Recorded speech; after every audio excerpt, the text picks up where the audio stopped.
Baik, terima kasih Bu atas kesempatan dan waktunya. Mohon izin yang menyampaikan materi yang bakalan Tiang bawakan. Eh, Mohon izin juga untuk teman-teman yang bakalan panggil anak-anak untuk saat ini saja. Oke. Baik, selamat siang anak-anak. Selamat siang, Pak. Selamat siang, Selamat Bapak. siang, Pak. Oke, terima kasih. Selamat siang, Pak. Ya, baik. Terima kasih udah gabung Selamat siang, Pak. di meet kita hari ini. Dalam pertemuan secara virtual yang kita rancang ini, kita bakalan membahas atau melakukan layanan bimbingan klasikal dengan topik merancang kelanjutan studi.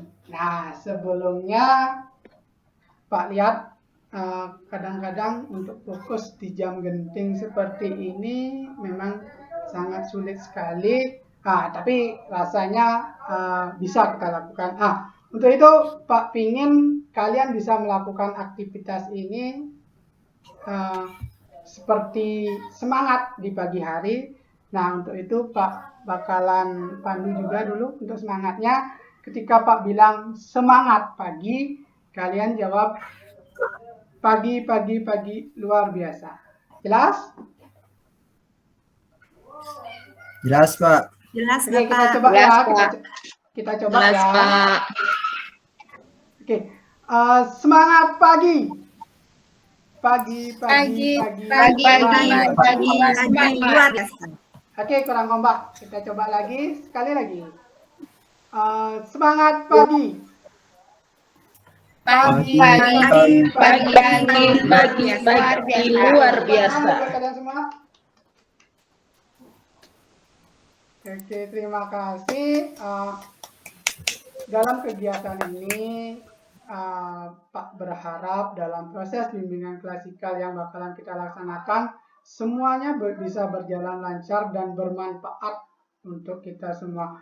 Untuk itu, Pak alangkah lebih baik setiap kegiatan itu harus selalu diawali dengan doa. Nah, untuk itu Pak minta ketua kelas bisa bantu Bapak untuk memimpin teman-temannya melaksanakan doa. Silakan, Dek Vika. Ya, Pak, terima kasih. Baik, sebelum kita memulai pelajaran siang hari ini, kita berdoa menurut agama dan kepercayaan kita masing-masing. Berdoa dimulai. Berdoa selesai. Oke, terima kasih banyak Devika sudah membantu Bapak untuk memimpin doa siang hari ini. Nah, walaupun kegiatan ini kita laksanakan secara online, tapi presensi atau absen tetap jalan ya. Bisa dilihat di kolom chat, Pak sudah mengirimkan link absensi. Silakan dilakukan absensi dulu. Oke, sambil menunggu absensi berjalan, Pak mohon izin sama kalian. Untuk kegiatan bimbingan klasikal kali ini, Pak izin untuk direkam ya. Soalnya materi yang Pak bakalan sampaikan sedikit padat. Nanti jika ada materi-materi yang terlewatkan, kalian bisa buka rekaman ini atau tonton rekaman yang kita lakukan ini. Nanti bakalan Pak upload di channel YouTube Pak atau channel YouTube Tim Semanici. Oke, terima kasih. Nampaknya sudah semua melakukan absensi. Terima kasih banyak untuk itu.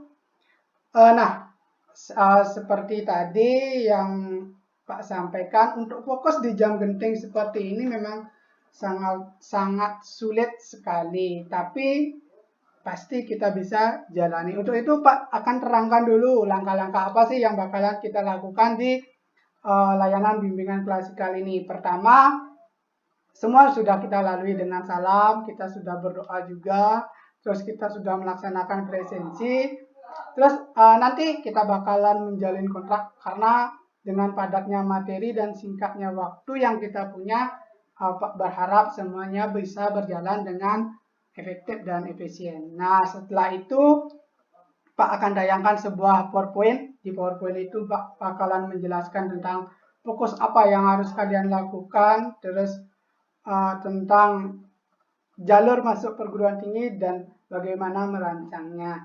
Setelah PowerPoint, Pak akan tampilkan video. Nanti ada 15 universitas terbaik di Indonesia. Nah, setelah video ada sesi tanya jawab. Nanti di sana baru kita akan sharing untuk tanya jawab. Terus terakhir nanti Pak harap dalam akhir kegiatan ini ada salah satu dari antara kalian bisa membantu Pak untuk menyimpulkan kegiatan ini. Nah, apakah sampai di sana bisa dipahami dulu? Bisa, Pak. Bisa, Bisa, Pak. Pak. Oke, baik. Terima kasih. Untuk itu kita lakukan kesepakatan Siap, Pak. dulu. Seperti yang Pak bilang, padatnya materi dan singkatnya waktu mengharuskan kita membuat kesepakatan. Ada yang bisa bantu Pak untuk membuat kesepakatan seperti apa itu contohnya? Saya, Pak. Oke, ya, Eka silakan. Ya, terima kasih Pak atas waktunya. Nah, untuk kesepakatan hari ini, bagi yang misalnya ingin bertanya, harap mengklik raise hand di Google Meet-nya, Pak.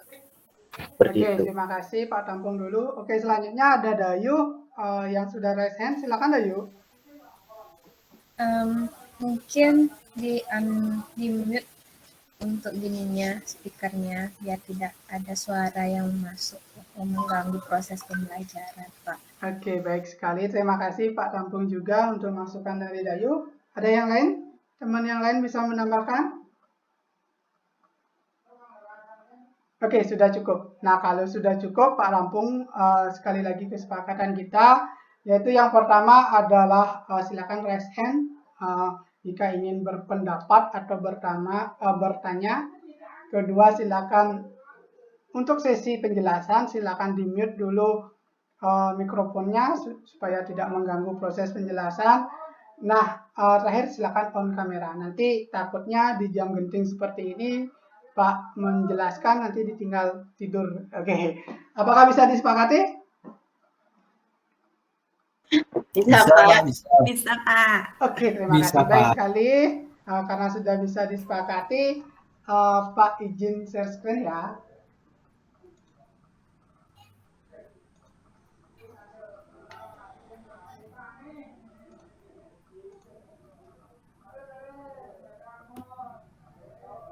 Oke, apakah sudah bisa terlihat?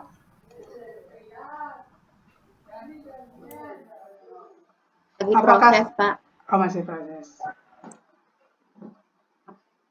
Sudah, kalau sudah direspon ya.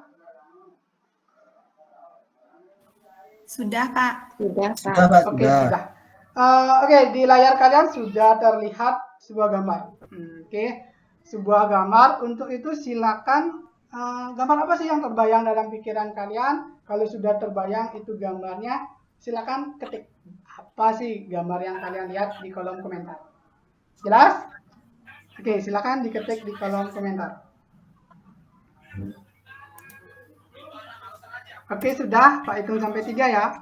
1, 2, dan 3. Oke, udah banyak sekali yang menjawab. Oke, kita lihat ya. Ini gambar apa? Oke, tadi ada yang jawab kupu-kupu, tapi ini gambar gajah bertelinga kupu-kupu, sayap kupu-kupu ya. Oke, Pak punya lagi satu aja. Satu aja. Nah, ini gambar kedua kita. Silakan yang sudah tahu seperti tadi, silakan ketik di kolom komentar. Oke, gambar apa? Sudah, Pak hitung sampai 3 ya. 1, 2, dan 3. Oke, Pak lihat dulu. Ada kura-kura, ada kodok. Oke, gambar ini adalah, oke, ternyata gambar katak berkepala buaya. Oke, mungkin dari gambar-gambar yang Pak perlihatkan tadi ini adalah spesies dari Photoshop. Oke, kita lanjut ya. Itu sebagai melatih fokus saja tadi kita. Nah, ini baru yang sungguhan. Dalam materi layanan kita hari ini, kita akan membahas tentang merancang merencanakan kelanjutan studi. Nah, dalam merencanakan kelanjutan studi, apa sih tujuan dari materi ini?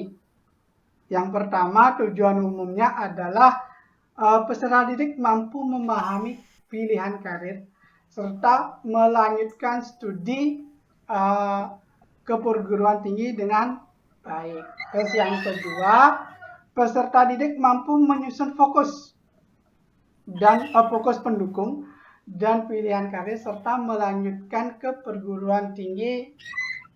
Nah, yang kedua itu adalah peserta didik mampu menemukan jalur masuk pilihan karir studi lanjut ke perguruan tinggi. Serta yang ketiga, tujuan khusus kita adalah peserta didik mampu merencanakan strategi pilihan karir studi lanjut ke arah perguruan tinggi. Nah, sampai di sana jelas? Oke, kalau Jelas, sudah Pak. jelas, baik, terima kasih Astawa. Kalau sudah jelas, Pak lanjut ke pengertian studi lanjut dan dan karir ya. Nah, studi lanjut itu adalah usaha menelaah hasil layanan kepada siswa yang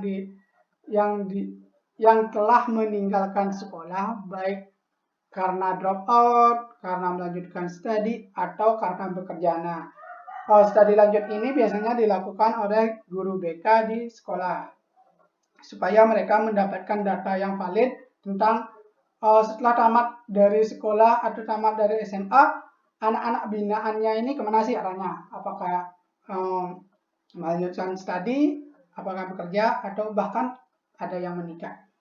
Nah, selanjutnya kita beralih ke karir. Nah, karir itu apa sih?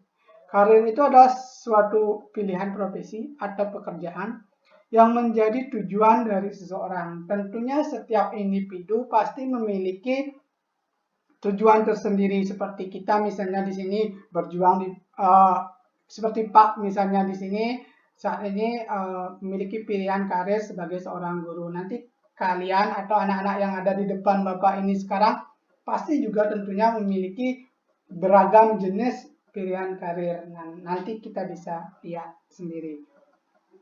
Pertimbangan dasar. Oke, kita lanjut ke pertimbangan dasar. Ketika kita menentukan pilihan karir studi lanjut ke arah perguruan tinggi, kita harus memiliki fokus-fokus pertimbangan dasar yang harus kita lakukan untuk melanjutkan studi. Karena ketika kita tidak secara matang menentukan fokus-fokus atau mengetahui fokus yang kita miliki, nanti bukan tidak mungkin arah karir kalian itu mungkin tamat di mana, jadinya kerja di mana, atau bahkan kalian sudah ada di jurusan tertentu, universitas tertentu, tidak bisa lah tuntas. Nah, seperti itu. Pertama, fokus keinginan primer. Fokus keinginan primer ini adalah mempertimbangkan cita-cita primer pasca lulus. Artinya ketika kalian sebelum lulus, kalian harus mencari tahu atau mendalami dulu cita-cita primer saya apa sih? Apakah jadi dokter, jadi polisi, atau bahkan jadi seorang guru seperti Bapak. Nah, ketika kalian udah tahu cita-cita fokus cita-cita primer ini, baru kalian cari fokus bakat. Fokus bakat kalian tuh di bidang apa sih? Apakah teknik, apakah sosial humaniora, apakah kedokteran, dan bahkan bisnis, agrobis, atau yang lain. Nah, itu kita fokus bakatnya. Kita gali dulu potensi kita, bakat kita tuh ada di mana sih. Nah, selanjutnya kita ke fokus penjurusan. Fokus penjurusan setelah tahu bakat, misalnya bakat kita di teknik. Nah, kita cari jurusan yang berkaitan dengan teknik itu apa sih? Nah, kita cari dulu penentuan jurusan, bidang-bidang studi yang diprioritaskan terlebih dahulu sebelum menentukan perguruan tinggi. Misalnya, ketika kita memiliki bakat, misalnya ketika kita memiliki bakat teknik, kita akan melanjutkan penentuan studinya. Misalnya di antara teknik itu ada arsitek, ada teknik sipil seperti itu. Dari teknik kita bisa turunkan lagi menjadi program studi misalnya teknik sipil atau arsitek seperti itu. Kalau bidang sosial humaniora mungkin kalian bisa nanti di turunan dari program studinya itu bisa ke arah guru atau psikolog yang berhubungan dengan humanis atau sosial. Terus yang keempat, kita beralih ke fokus kemampuan. Baik kemampuan secara akademik, non-akademik, dan yang paling penting adalah daya dukung ekonomi maupun keluarga. Nah, setelah kalian mengetahui cita-cita, beralih ke bakat, setelah itu penentuan program studi, kita harus pastikan daya dukung ekonomi orang tua itu mendukung nggak? Bisa nggak memenuhi misalnya kalian pingin kedokteran. Secara bakat, cita-cita, program studi sudah pas kalian tentukan kedokteran. Tapi daya dukung orang tua mendukung nggak? Karena kuliah di sana bakalan memerlukan biaya praktek dan biaya yang lain yang sangat besar. Nah, ketika misalnya dari 3 sudah terpenuhi, tapi yang keempat tidak bisa terpenuhi, nanti di terakhir Pak bakalan jelaskan tentang bidik misi ataupun kartu KIP kuliah. Nanti di sana bisa dijelaskan secara singkat dulu, tapi ketika kalian menemukan kasus seperti ini, nanti bisa datang ke Pak. Kita akan mencari berdiskusi, mencarikan solusi terbaik buat jalan keluar untuk kalian. Nah, sebelumnya sampai di sana bisa dipahami dulu? Bisa? Bisa, Pak. Bisa, Bapak. Oke, selama penjelasan Pak tadi sampai di sana, ada yang terputus atau misalnya koneksi kurang bagus? Bisa? Tidak, Bapak. Oke, kalau misalnya lancar, Pak bakalan lanjut ya untuk penjelasannya.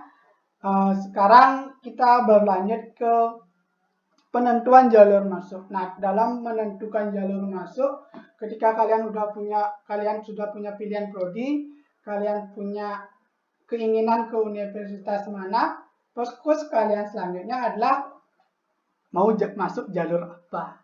Nah, di sini Pak bakalan jelaskan secara singkat tentang lembaga tes masuk perguruan tinggi. Itu namanya LTMPT, itu sudah berjalan sekitar 4 tahun yang lalu.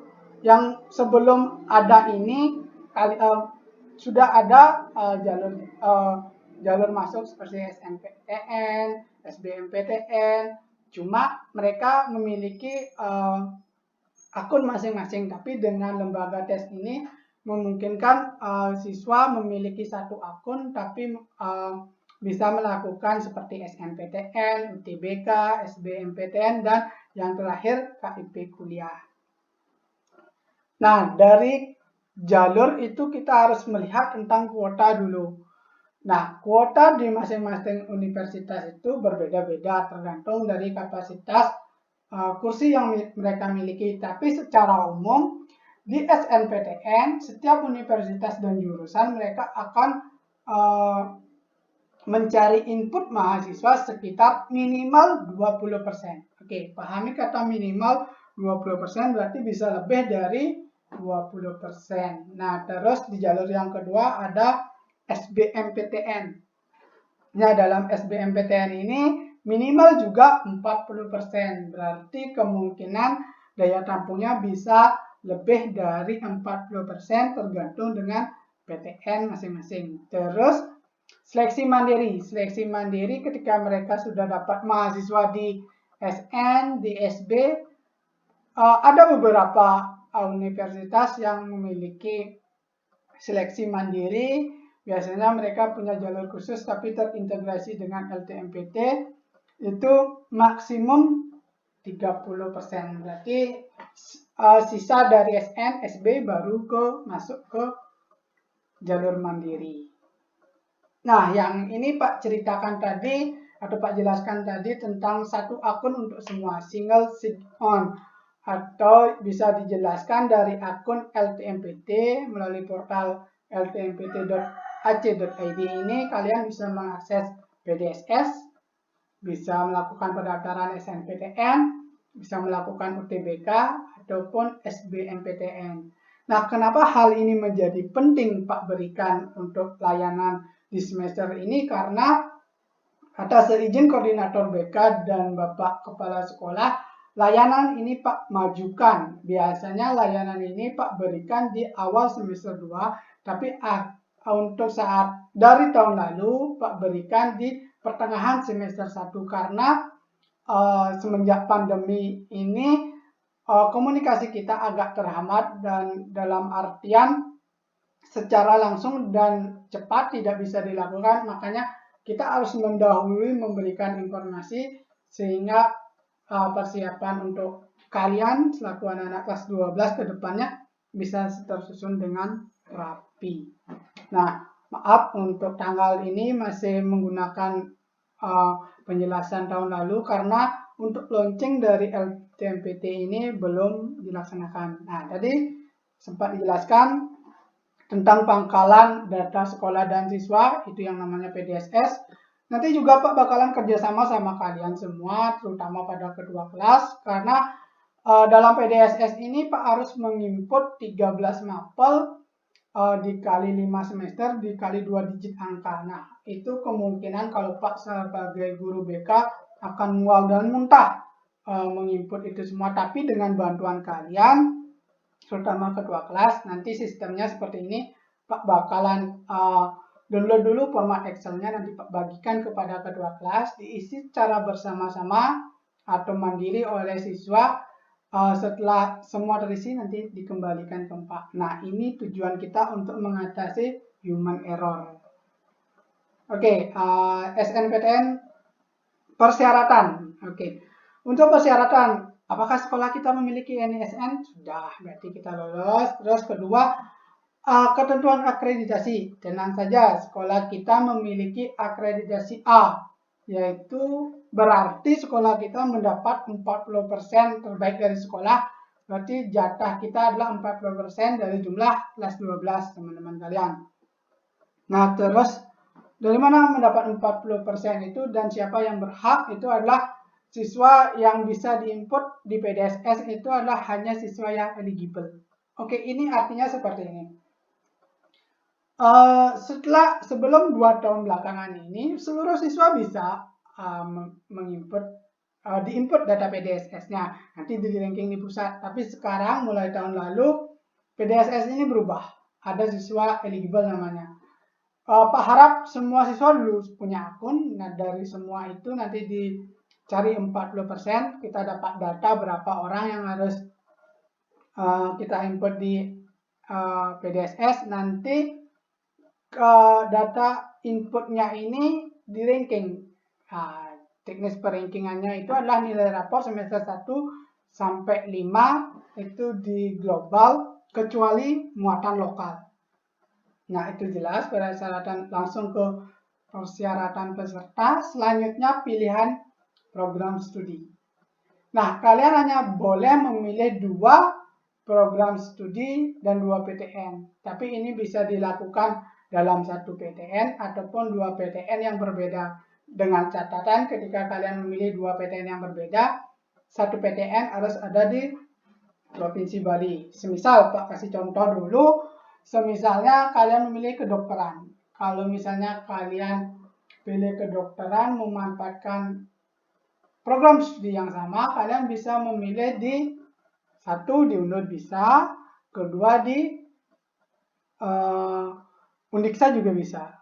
Nah, itu yang ada di Bali. Kalau misalnya di luar Bali, kalau ke arah timur kalian bisa ke Universitas Al-Azhar atau Undram, Mataram. Kalau ke barat kita bisa ke Jawa, misalnya kita bisa ke Sriwijaya, Brawijaya. Nah, itu biasanya kakak tingkat kalian cenderungnya larinya ke sana. Nah, tahapan bakalan jelaskan secara singkat dulu tahapannya, tapi nanti setelah launching akun kita akan melakukan pertemuan lagi untuk membahas secara khusus tahapan demi tahapan. Oke, bisa dilihat dulu sekilas.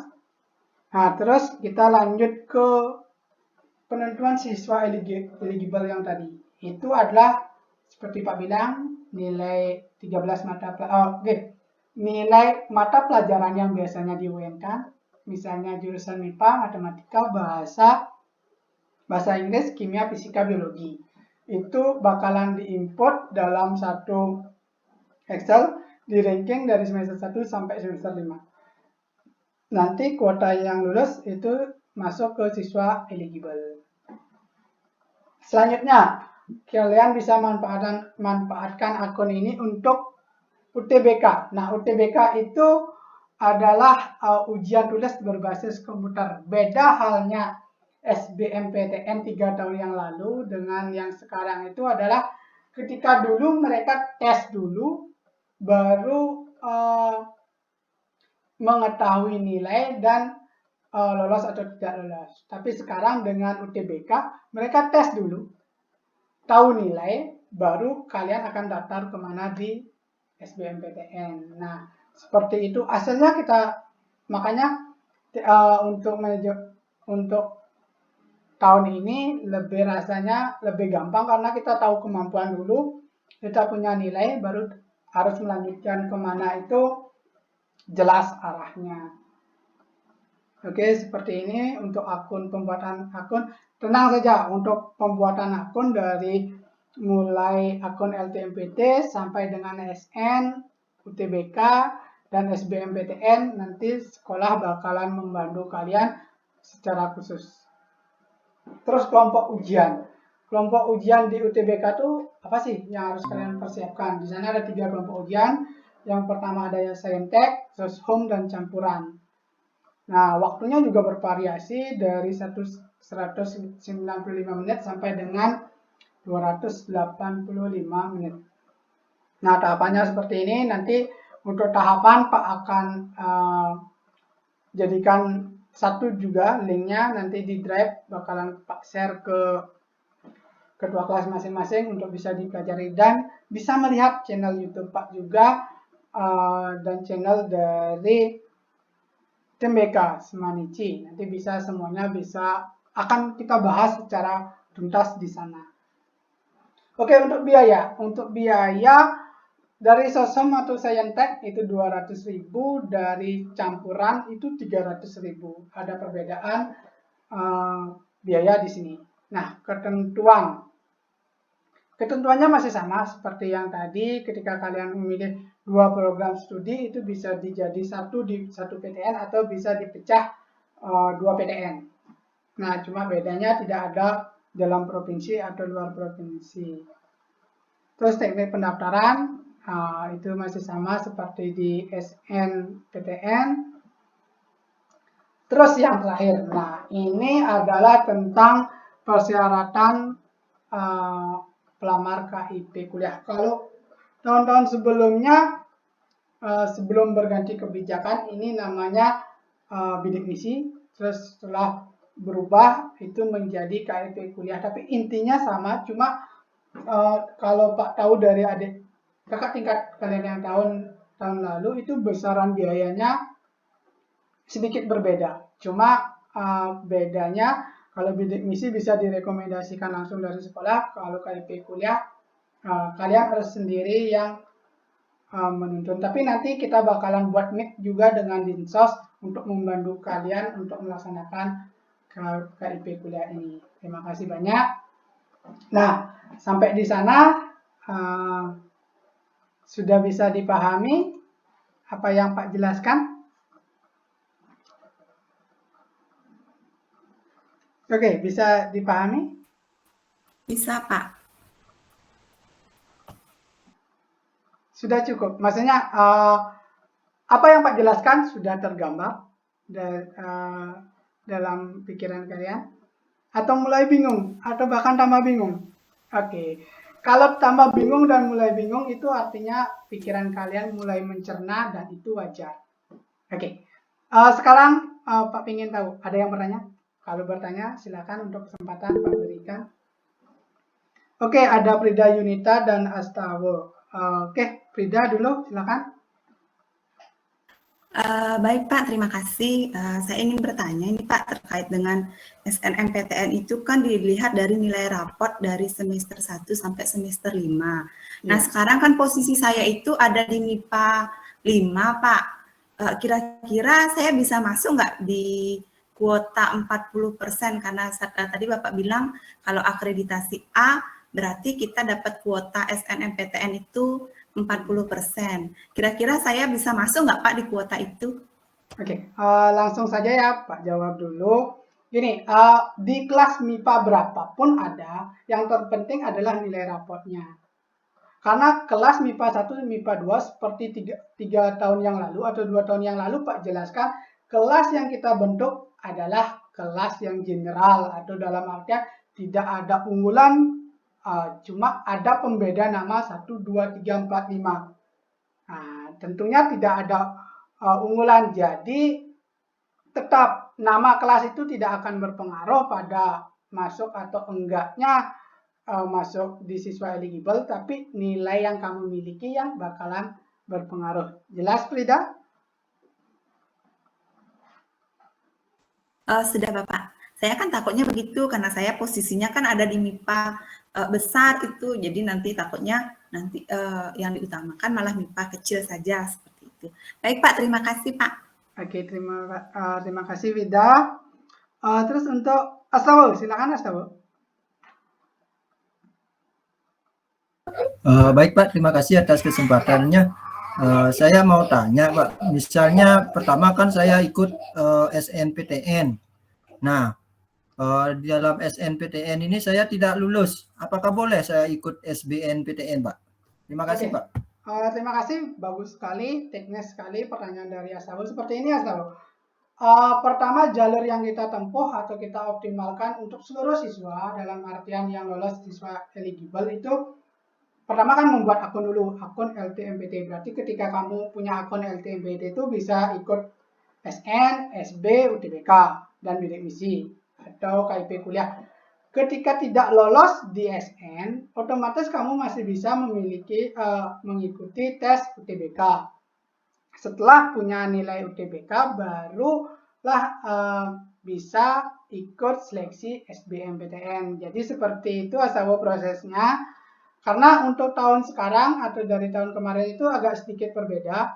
Kalian daftar dulu SNPTN, setelah itu kalian juga daftar UTBK. Karena pengumuman SNPTN dan UTBK itu kemungkinan setelah nilai UTBK keluar baru pengumuman SNPTN. Berbeda dengan tahun-tahun sebelumnya. Nah, jelas, Astawa? Ya Pak, jelas Pak. Oke, baik, terima kasih karena sudah jelas. Mungkin masih banyak Pak lihat untuk anak-anak yang memiliki pertanyaan. Cuma seperti ini, silakan pertanyaan itu dirangkum dan nanti bisa ditanyakan secara personal chat ke Pak atau melalui ketua kelas. Nanti biar dari pertanyaan-pertanyaan itu kalau bisa Pak buat bimbingan kelompok, nanti kita buat bimbingan kelompok untuk efisiensi waktu. Nah, untuk terakhir Pak bakalan simpulkan dulu mengenai materi kita hari ini, yaitu dalam melakukan rancangan kelanjutan studi yang pertama harus kita ketahui adalah menyusun fokus dari pendukung apa yang kita miliki, baik minat, bakat, dan dari segi ekonomi. Setelah mengetahui fokus pendukung, barulah kita menentukan jalur masuk, mau jadi SNPTN, SB, atau yang lain. Dan nanti juga bakalan Pak jelaskan tentang SNPM dari Politeknik dan Ikatan Dinas.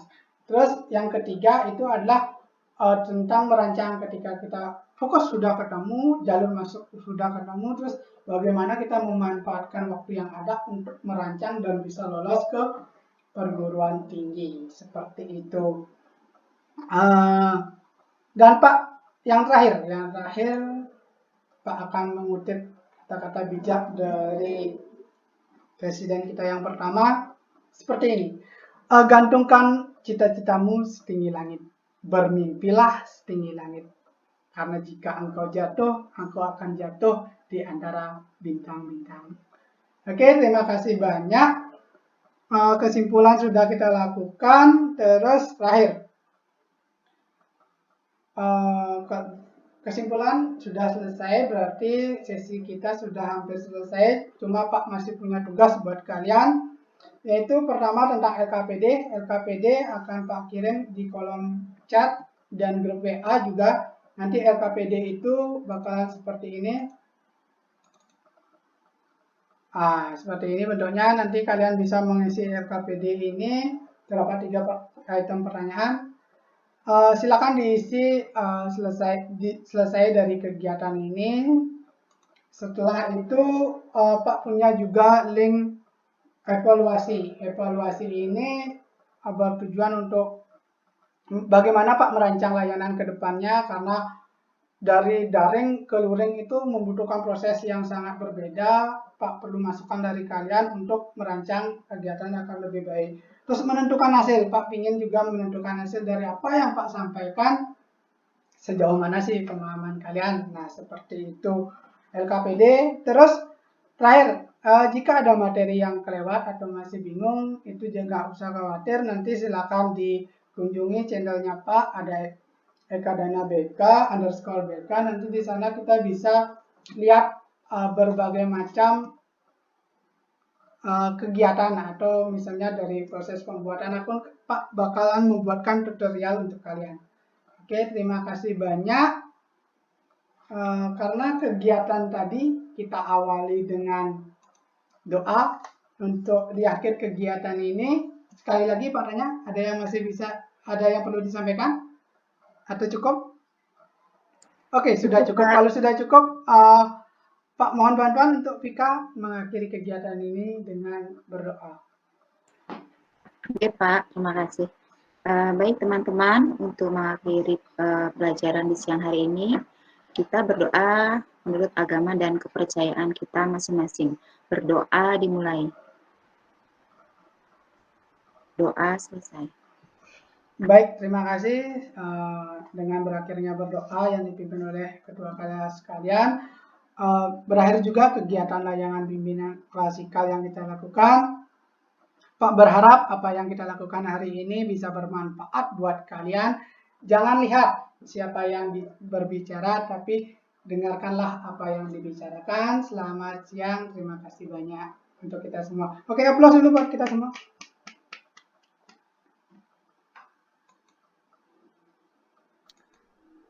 Baik, silakan Baik, terima kasih. Sahmade. Bisa siap sudah ke konseling atau mau istirahat sebentar? Izin minum dulu. Oh ya, silakan. Karena saking semangatnya konselor ya.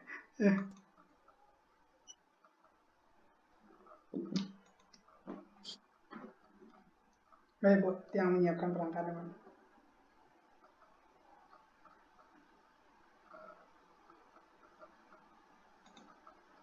Ya, kalau sudah siap bisa Sahmade langsung untuk memulai konselingnya. Terima kasih untuk konseling hari ini. Yang akan mengambil konseling individu dibantu dengan Frida Yunita sebagai klien Tiang. Perlu Tiang gambarkan untuk mengenai kasus. Untuk konseling ini adalah seorang anak yang mendapat jurusan kelas peminatan bahasa dan budaya, itu pingin pindah jurusan ke kelas MIPA sesuai dengan pilihan satunya, sedangkan pilihan 2 dari anak ini tetap sebenarnya sudah di jurusan bahasa, tapi karena teman-temannya banyakan ke MIPA, mereka pingin ke MIPA. Untuk itu sesi konseling bisa dimulai, Frida Yunita. Bisa. Selamat siang, Pak. Baik, selamat siang, Ida. Selamat datang di ruang konseling virtual Semanici. Iya, Pak. Mohon maaf mengganggu waktunya, Pak. Ya, sudah kewajiban Pak sebagai seorang guru BK untuk menemani siswa berbicara atau mengeluh kesahnya di ruangan ini. Terus sesuai dengan janji kita kemarin, Ida, hari ini kita akan melaksanakan konseling secara virtual. Nah, untuk waktu yang kita miliki itu kita sepakati 20 menit ya. Iya, Pak. Nah, tapi sebelum kegiatan kita mulai, alangkah lebih baiknya kegiatan ini kita awali dengan doa supaya kegiatan ini bermanfaat paling tidak buat diri kita masing-masing. Untuk itu berdoa sesuai ajaran dan agama masing-masing dimulai. Selesai.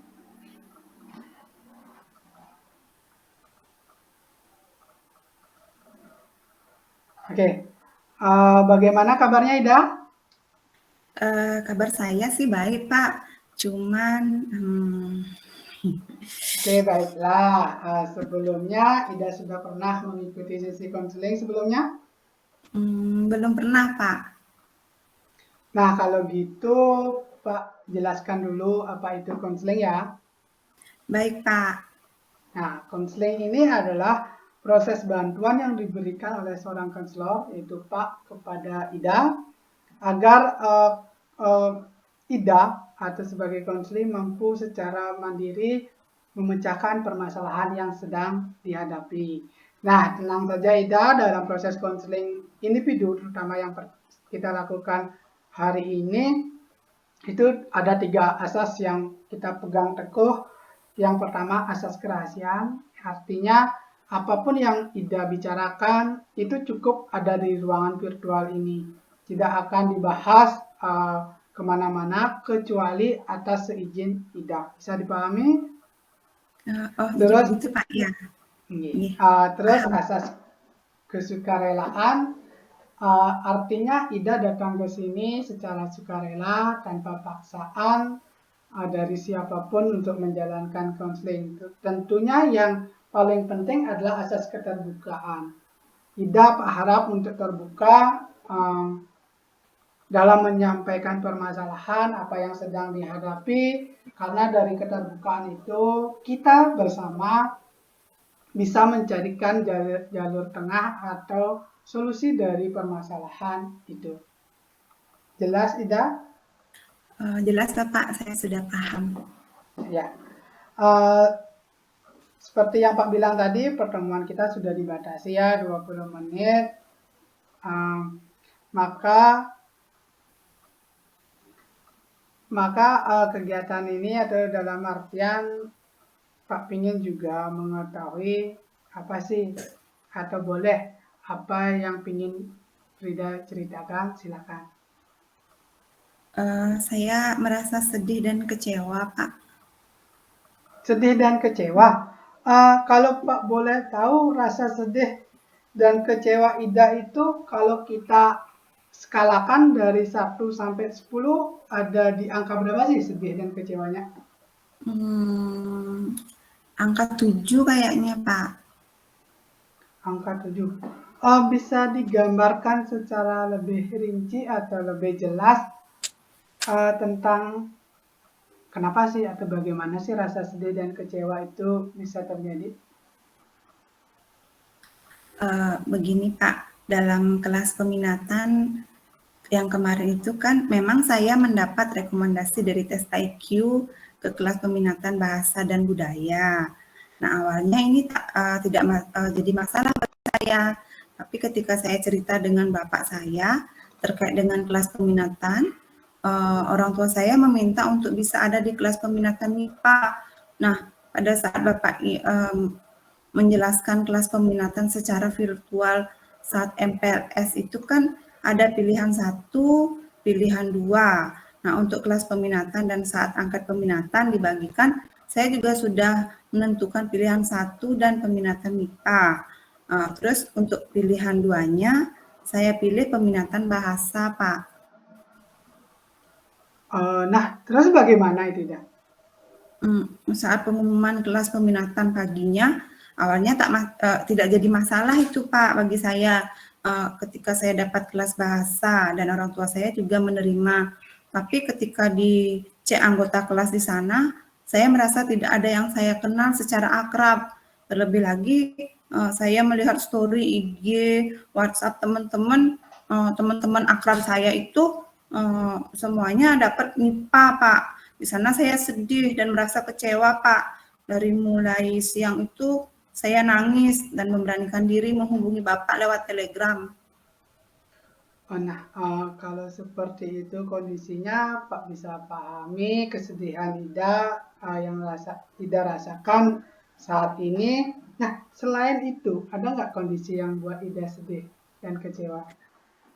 Sebenarnya begini Pak, yang membuat saya kecewa itu Pak, karena saya tidak bisa memenuhi keinginan orang tua saya untuk bisa berada di kelas MIPA. Oh, seperti itu. Jangan khawatir ya, Ida. Kalau masalah orang tua, kemarin setelah Ida menghubungi Pak via Telegram, sebenarnya orang tua Ida juga sudah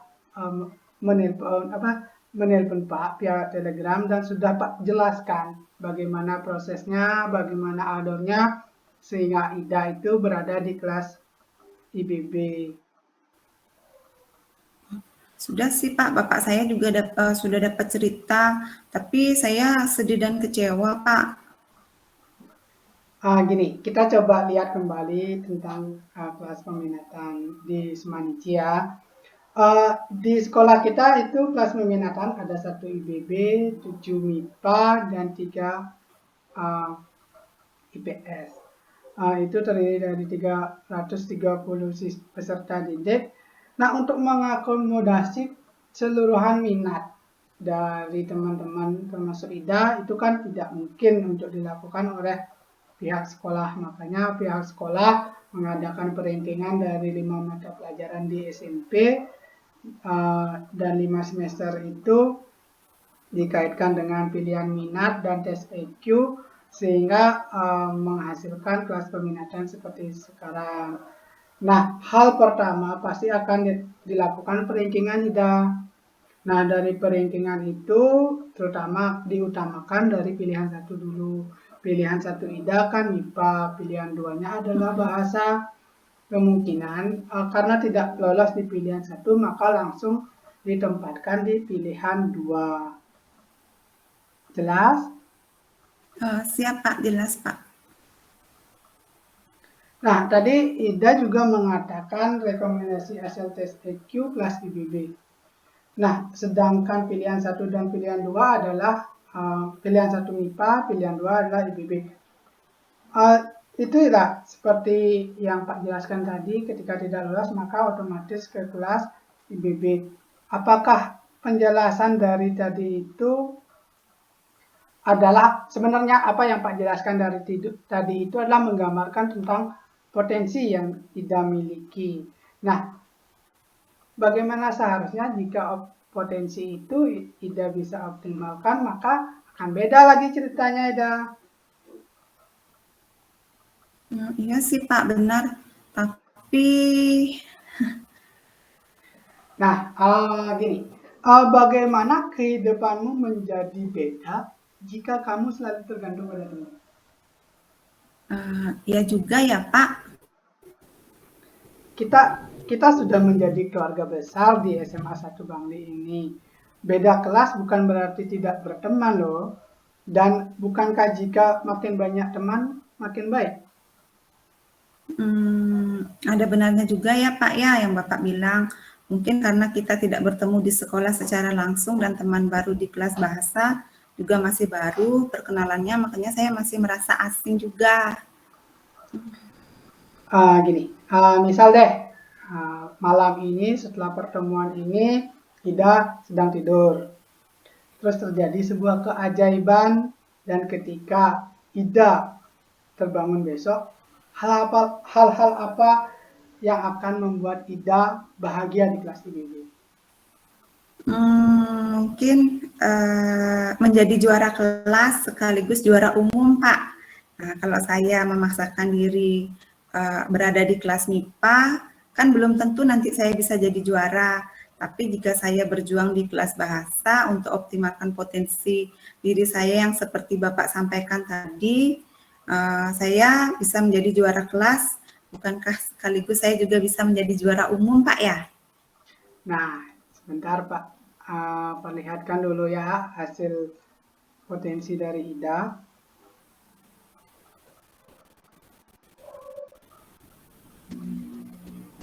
Nah, seperti ini dah loh gambaran dari perankingan yang Pak bilang tadi. Nah, Ida Ida ini sebenarnya menempati ranking 1 loh dalam perankingan di bahasa, walaupun pilihan 1 MIPA, pilihan 2 bahasa, terus rekomendasinya juga bahasa, nilai Ida paling bagus loh. Nah, selanjutnya bisa kita lihat dari potensi dirinya. Oke, ini adalah hasil dari tes EQ Ida. Dan semua dari hasil tes ini juga menggambarkan sesuai dengan kecenderungan nilai yang Ida miliki di raport. Nah, untuk itu, bukankah menjadi raja di kerajaan kecil tetaplah raja ketimbang menjadi rakyat di kerajaan besar.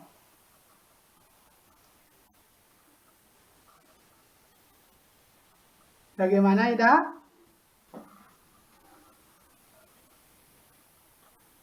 Ida?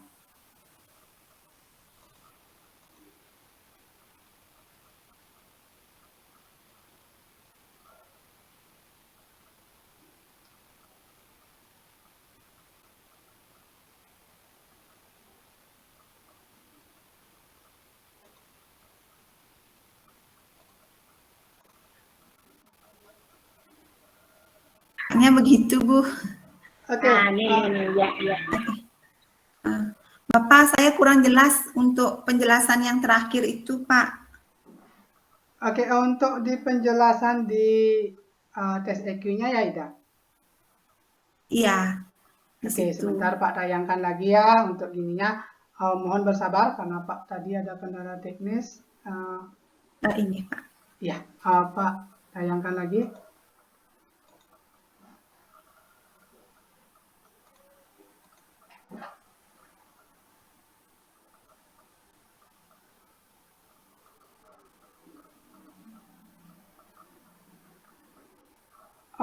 Ini loh Ida. Oke, kita dari awal ya. Bisa didengar suara Bapak Ida? Bisa Bapak, jelas. Nah, begini Ida, dari proses perankingan yang Pak lakukan segini ruwetnya loh. Ada banyak warna dan banyak arti yang cuma guru BK kita yang tahu nih. Nah, gini, ini pilihan 1 itu adalah MIPA, pilihan 2 adalah bahasa. Nah, dari total nilai Ida paling bagus adalah di bahasa. Terus dari rekomendasi juga dilihat di bahasa. Ketika di kelas ini kita ranking, ternyata Ida paling bagus loh untuk ininya, untuk nilainya. Terus kita lihat, kita cocokkan dulu tentang psikotesnya. Hasil dari psikotes yang Ida lakukan atau yang Ida peroleh. Nah, dari keseluruhan dari intelijensi, bakat verbal, numerik, kepribadian, dan minat khusus, ini cenderung rekomendasi ke bahasa Ida. Nah, untuk itulah makanya ya Ida mendapat jurusan bahasa. Nah, seperti yang Pak bilang tadi, bukankah menjadi raja di kerajaan kecil tetaplah seorang raja ketimbang menjadi rakyat di kerajaan besar, Ida. Baik Pak, saya mulai paham sekarang dan saya pun mulai bersemangat hari ini setelah melihat ternyata hasil saya memang lebih cocok ada di bahasa, Pak ya. Nah, seperti itu dah Ida. Coba kita lihat lagi ya poin-poin dari awal yang kita bicarakan. Yang pertama, jika tidak lolos dalam pilihan 1, tapi dapat di pilihan 2, itu juga sesuai dengan nilai raport dan rekomendasi tes EQ, bukankah sudah ada pada data yang tepat? Terus yang kedua, untuk orang tua sebenarnya sudah mendukung apapun perjuangan anak. Orang tua juga sudah menelpon kemarin dan intinya sama, selalu mendukung apapun yang dilakukan anak. Terus yang ketiga, beda kelas bukankah halangan untuk berteman. Bahkan akan lebih baik lagi jika kita memiliki lebih banyak lagi teman. Terus yang keempat, yang terakhir, seperti yang Ida bilang, kemungkinan juara umum sekaligus juara kelas sekaligus juara umum itu pasti Ida, karena di kelas IBB cuma ada 1 kelas. Terus menjadi raja di kerajaan kecil tetaplah raja. Nah, seperti itu. Siap Pak, terima kasih banyak Pak atas pencerahannya. Nah, sekarang Pak tanya lagi nih, dari skala 1 sampai dengan 10. Ida sedih dan kecewa itu sekarang skalanya berapa sih? Kayaknya sudah 0 Pak. Oke, baik, Hari terima ini kasih. saya merasa bersemangat dan akan berjuang untuk menjadi juara kelas, sekaligus mungkin bisa menjadi juara umum. Oke. Nah, tanamkan itu pada dirimu. Oh ya, waktu kita juga sudah habis kayaknya, mungkin sudah lewat sedikit, Ida. Tapi tidak apa, ini lebih tujuan terbaik untuk Ida, tidak masalah untuk waktu itu. Terus adakah yang ingin Ida sampaikan lagi? Tidak Pak, terima kasih. Saya rasa untuk saat ini cukup ini dulu. Terima kasih atas bimbingannya Pak. Baiklah, pertemuan ini Pak rasa cukup. Dan Pak sudah mengirimkan di chat personal Ida tentang LKPD. Nanti di sana silakan diisi tentang bagaimana respon kepuasan daripada proses konseling ini. Terus ada evaluasi hasil juga dan proses. Silakan diisi untuk kepentingan bersama. Nanti penyempurnaan konseling virtual kita bisa kembangkan lagi secara lebih baik untuk kedepannya. Siap Pak. Oke, karena di awal kita awali dengan doa, maka akan Pak akhiri dengan doa juga. Semoga kegiatan kita bermanfaat. Berdoa dimulai. Selesai. Ya, terima kasih Ida. Semoga hasilnya bermanfaat buat kita semua. Nah, untuk itu pertemuan Pak rasa cukup. Ida boleh meninggalkan meet ini sekarang. Baik Pak, terima kasih Pak. Sekali lagi terima kasih Bapak ya. Ya, terima kasih Ida. Ya, terima kasih Pak Sang Eka. Walaupun waktunya lewat ya, hampir 1 jam. Itu ya, itu yang banyak menghabiskan di layanan bimbingan klasikalnya. Nah, mohon nanti bisa dikelola lagi waktunya. Sebenarnya materinya, langkahnya bagus sekali, tetapi karena kita dibatasi waktu, tetap aja harus ada diprioritaskan. Materi-materi mana yang perlu diprioritaskan. Gitu. Materi untuk anak itu bagus sebenarnya kalau kita real di sekolah itu kan ya masih bisa nawar-nawar waktu 10 menit, 15 menit kan gitu ya. Nanti yang untuk ujian nanti ya perlu dicoba, dipelajari, di rumah ditampilkan supaya walaupun tidak pas sekali paling tidak mendekati ininya ya, mendekati waktu yang disiapkan.